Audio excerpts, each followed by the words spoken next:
Good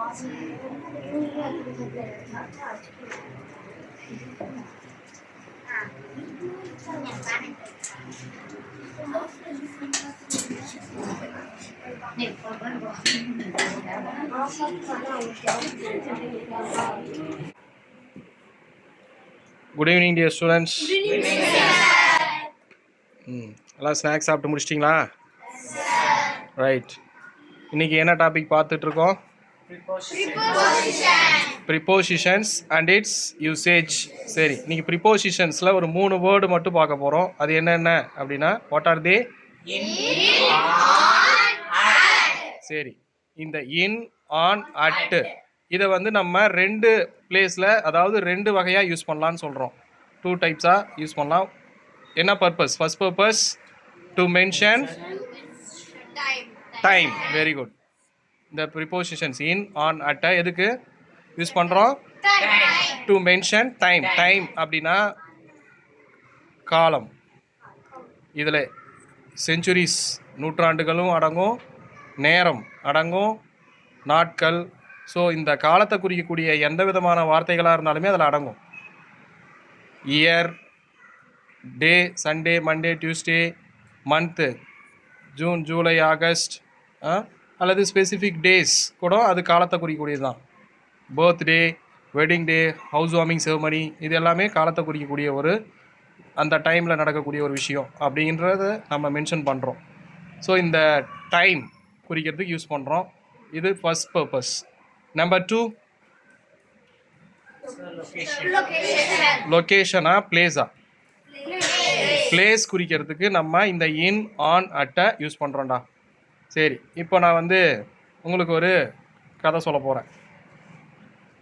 இப்போ நம்ம first இந்த இன், ஆன், அட் பிளேஸை குறிக்கிறது யூஸ் பண்ணலான்னு சொன்னீங்க இல்லையா? ஒருத்தர் என்ன பண்ணுறான், இப்போ அமெரிக்காவில் இருந்து ஒரு ஏரோஃப்ளைனில் பிரயாணம் பண்ணி வரான். ஓகேவா? எந்த நாட்டுக்கு வரான் அப்படின்னா, நம்ம இந்தியாவுக்கு தான் வரான். அவன் வீட்டுக்கு வரான், திரும்ப வரான். அப்படி அவன் வீட்டுக்கு திரும்பி வரும்போது ஃப்ளைட்டில் அவரை பார்த்து ஒருத்தர் கேட்குறாரு பக்கத்தில், வேர் டு யூ லிவ் அப்படின்னு கேட்குறாரு. அவருடைய ஆன்சர் என்ன சொல்லுவார்? ஐ live in India. So India அப்படிங்கிறது ஒரு கண்ட்ரி, அப்படி தானே? அப்போது ஒரு கண்ட்ரியை குறிக்கிறதுக்கு முன்னாடி இன் யூஸ் பண்ணி சொல்கிறோம். சரி, இந்தியாவுக்குள்ளே வந்துட்டார். அங்கே ஒருத்தன் கொஷின் பண்ணுறான். இந்தியாவுக்குள்ளே ஏர்போர்ட்டில் வந்துட்டார். அங்கே ஒருத்தன் கொஷின் பண்ணுறான், வேர் டு யூ லிவ் அப்படின்னு கேட்குறான் இந்தியாவுக்குள்ளே. இப்போ என்ன சொல்கிறாரு? அவர் எந்த மாநிலத்தில் வசிக்கிறேன்னு சொல்லணும், அப்படி தானே? என்ன ஆன்சர் பண்ணுவார்? ஐ லிவ் இன் தமிழ்நாடு. இப்போ எங்கே தமிழ்நாட்டுக்குள்ளே வந்துட்டானா? சரி, தமிழ்நாட்டில் அவரை பார்த்து ஒருத்தன் கேட்குறான், வேர் டு யூ லிவ்? என்னது?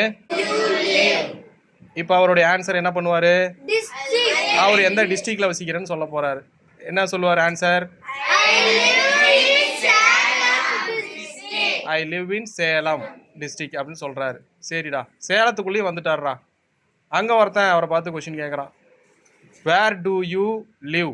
இப்போ டிஸ்ட்ரிக்ட் அப்புறம் அடுத்து என்ன சொல்லுவார்? அவர் ஊர் பேர் தானே சொல்லுவார், எந்த ஊருன்னு. அப்போ என்ன ஆன்சர் பண்ணுவார்? ஐ லிவ் இன். அப்போது டிஸ்ட்ரிக்ட் மென்ஷன் பண்ணுறதுக்கு முன்னாடியும் இன் யூஸ் பண்ணுறீங்க, நம்ம ஊர் பேர் சொல்கிறதுக்கு முன்னாடியும் இன் யூஸ் பண்ணி தான் நம்ம இன்ட்ரடியூஸ் பண்ணுறோம். சரி சார், இப்போ ஊருக்குள்ளேயும் வந்துட்டான்டா, கெங்கவல்லிக்குள்ளே வந்துட்டான். அப்போது அவனை பார்த்து கேட்குறாங்க ஒருத்தங்க, யார் ஆள் புதுசாக இருக்கா, எங்கே வசிக்கிறீங்க அப்படின்னு கேட்குறாங்க. எந்த ஏரியாவில் இருக்கீங்க, அப்படி தானே? உதாரணத்துக்கு இப்போ அவர் வந்து ஒரு ஆர்கே நகர் அல்லது பெரியார் நகர் அப்படின்னு ஒரு ஏரியாவில் இருக்கார். பெரியார் நகர் அப்படின்னு ஒரு பிளேஸில் இருக்கார், வசிக்கிறாருன்னு சொல்கிறேன்னு வச்சுக்கோங்க. அப்போ அவர் என்ன ஆன்சர் பண்ணியிருப்பார்? எங்கே வசிக்கிறீங்க அப்படின்னு கேட்குறாரு. Where do you live in கெங்கவல்லின்னு கேட்குறாரு. அவர் ஆன்சர் என்ன பண்ணியிருப்பார்? I live in Periyar Nagar. I live in Periyar Nagar. I live in GK நகர்.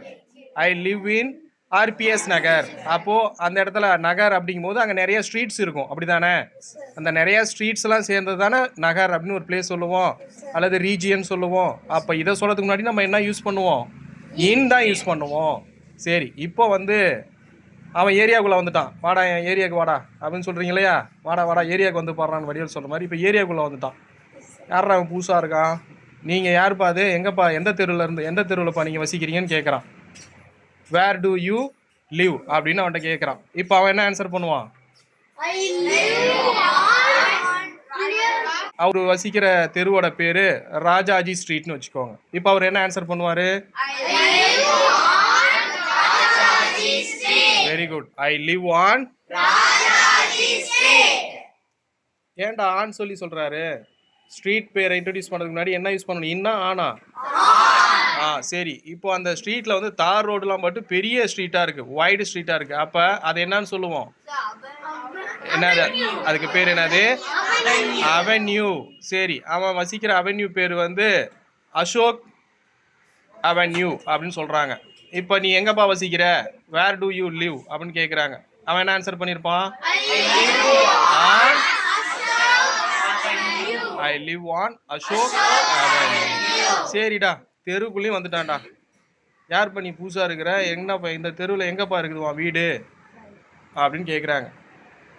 அப்போ உன் வீட்டு அட்ரஸ் என்ன சொல்லு அப்படின்னு கேட்குறாங்க. அப்போ அவன் அட்ரஸ் எப்படி சொல்லியிருப்பான்? என்னது? அட்ரஸ் சொல்றதுக்கு முன்னாடி என்ன யூஸ் பண்ணணும்? அட். எக்ஸாக்ட் அட்ரஸ் சொல்றீங்க அப்படின்னா அட் யூஸ் பண்ணணும். I live at 24 west street, Gangavalli,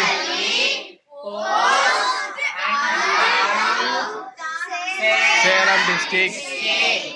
so Salem district pincode எல்லாமே சொல்கிறேன், அப்படி தானே?